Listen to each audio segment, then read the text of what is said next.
Good morning, Kaden. Walang good morning? Good morning, Fia.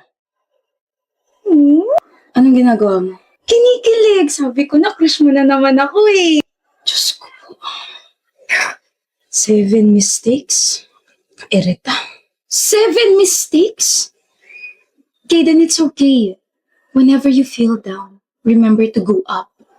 Huh? Baka when you feel down, remember to... I feel you, okay? I feel you. Kaya naman, give up the good work. Bumalik sa upuan mo. Okay. Uuwi ka na, Kaden? Nandito ka na naman, Fia. Kasi uuwi na rin ako. Duh. Alam mo, napapansin ko na palagi mo na lang ako iniirapan kapag nasa harap mo ako. Ganun ka ba sa akin kasi yun yung love language mo? Sa bagay, gusto ko rin yun kasi action speaks louder than speaker. Than words. Ikaw ha? Kinokorek mo ba ako sa dati kong correction tape? Hindi ka pa uwi? Hindi pa, hanggat hindi ka pa nakakasakay. Sasakay na ako. Ano? Hindi ko alam na ganito na pala yung level na relasyon natin, Kade. Ikaw ha, binibigyan mo na ako ng update ngayon na tignan mo na mumala ako. Kade, namumula ako. Nasaan na yun? Na! Magkagrupo tayo, ikaw leader, Kaden ha. Pero si Ma'am parang ewan, alam niya sigurong crush kita kaya tayo magkagrupo. Ano ba yung sinasabi mo, Fia? Nagbilangan tayo, diba? Kaya sa akin ka. Uy, hindi mo pa nga ako nililigawan. Gusto mo na agad akong angkinin na. Pero I like it. Tapos, wag mo nang ituloy. Ano ba yan? Hate mo talaga yung mga sinasabi ko, no? Pero okay lang. The more you hate, the merrier. Mali. Mali? Puro mali mga quotes mo. Ano ka ba naman, Fia? The more you hate, the more you love. You. Love you.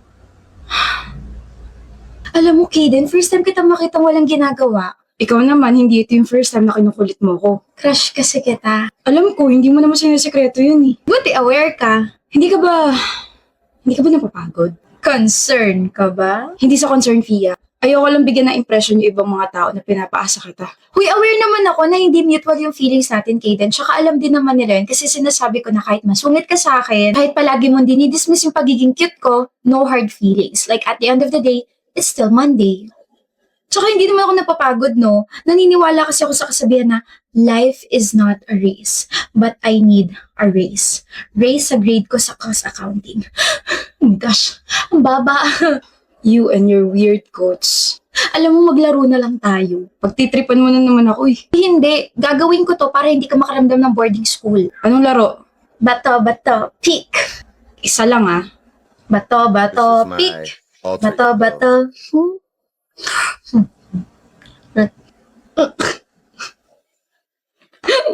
Ang gwapo mo tumawa. It's giving rich love. Rich in kagwapuhan. Love me like I love you. Alam mo, minsan nakakainis kang kausap. Alam ko, pero madalas nakakatuwa ka naman. Nakakatuwa? Natutuwa ka sa akin? Ngayon hindi. Kaden, do you want to take the risk or keep the change? I might take the risk and keep you.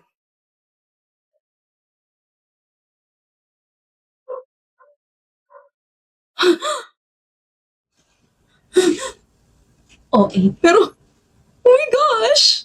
Hi, miss. Nandiyan ba si Gabe? Sino yun? Si Gabe Mercado, yung gwapong mataling masungit. May ibibigay kasi ako sa kanyang buttered shrimp. Binili ko to. Kailangan kong galingin kasi pinipilahan siya ng mga students eh. Wala. Walang Gabe Mercado rito. Pero sabi nila, dito raw yung department niya. Wala nga, may asawa na yun, may sipon baka mahawak. At saka, umakit yun na 7th floor, di na bumalik. 3 floors lang tong building na to. Alam ko. Kaya nga di ba sinabi ko, walang Gabe Mercado rito? Gabe! Sabi mo walang Gabe Mercado rito. Hello? Ha? Tawag mo ako? Ano? Buntis ka? Sige, good luck. Why did you do that, Fiona? Iyak ka na naman sa English mo eh. I did what? 3 words yun. I'm so genius. Bakit mo sinabi wala ako rito? Wala ka naman talaga dun ha. Kasama ka ba namin kanina ha? Late ka kaya dumating. Alam naman sinungaling ako. Huwag kang ang pilosopo. Magiging piloto kasi ako. Baka philosopher. Parehas lang yun. Basta, ayaw kitang kausapin, Gabe. Ayaw mo talaga akong kausapin ng maayos. Gusto, ano ba yun? Alam mo naman pagdating sa'yo, I can swallow my pride, my ego, my toes, my knees, my shoulders, my head. Are you jealous? Jealous? You don't even exist to me. Ano? Na-try ko na rin sa wakas yung linya na yun. Puro ganun kasi nasa FYP ko ngayon. Kung seryoso ka naman, Fiona. Ha?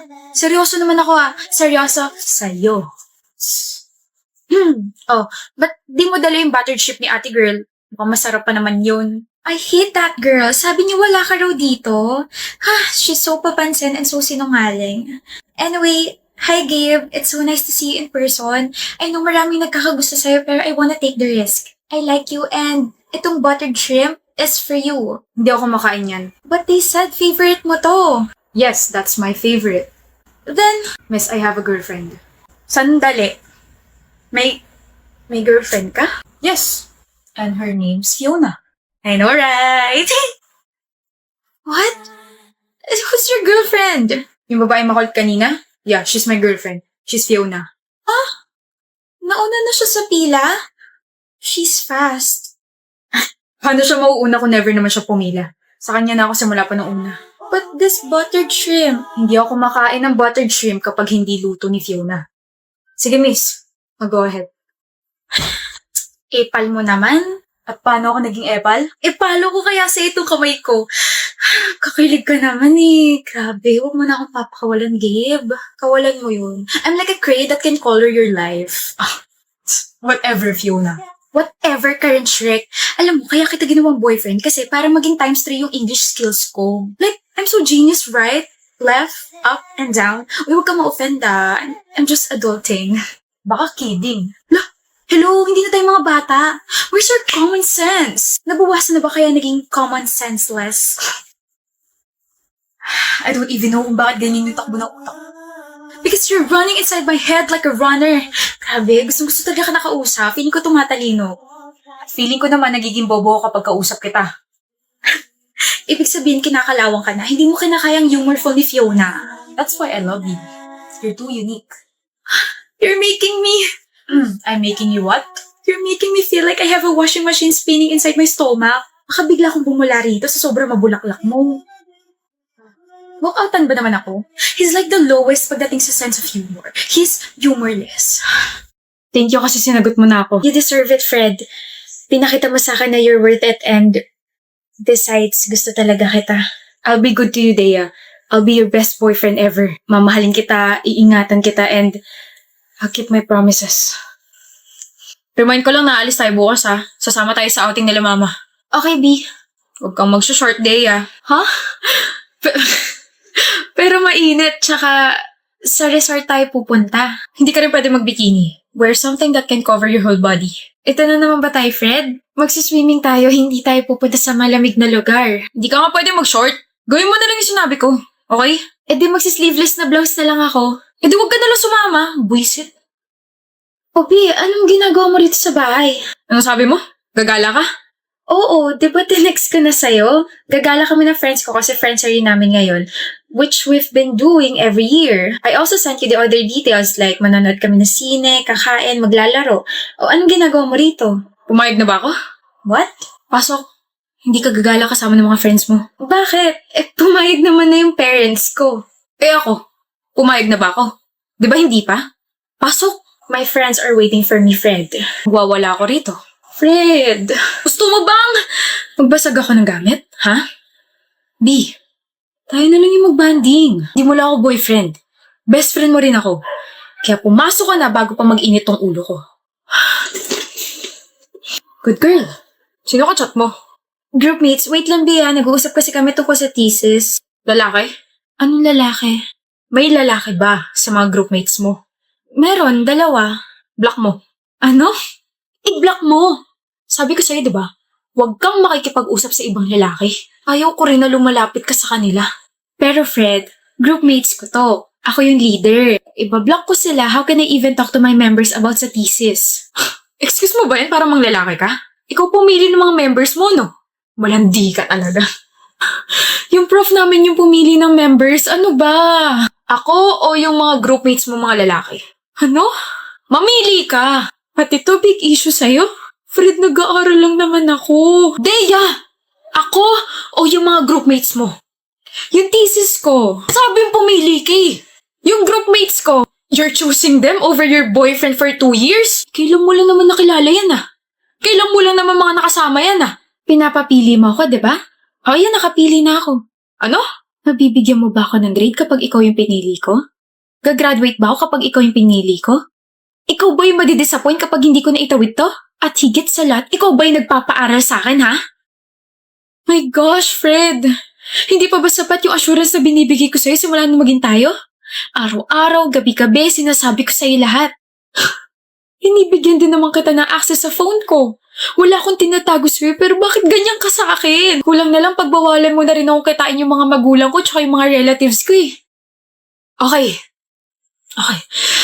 I just love you. Okay? I just love you, Dea. Well, selfish ang pagmamahal mo. Selfish ka. Pagsisisihan mo to. Maghahabol ka rin. I'm so done with you, Fred. Sakal na ako. Magwawala ako rito. Gusto mo, tulungan pa kita eh. Magbabasag ako, Dea. Hindi na kailangan dahil basag na yung ulo mo. Break na tayo.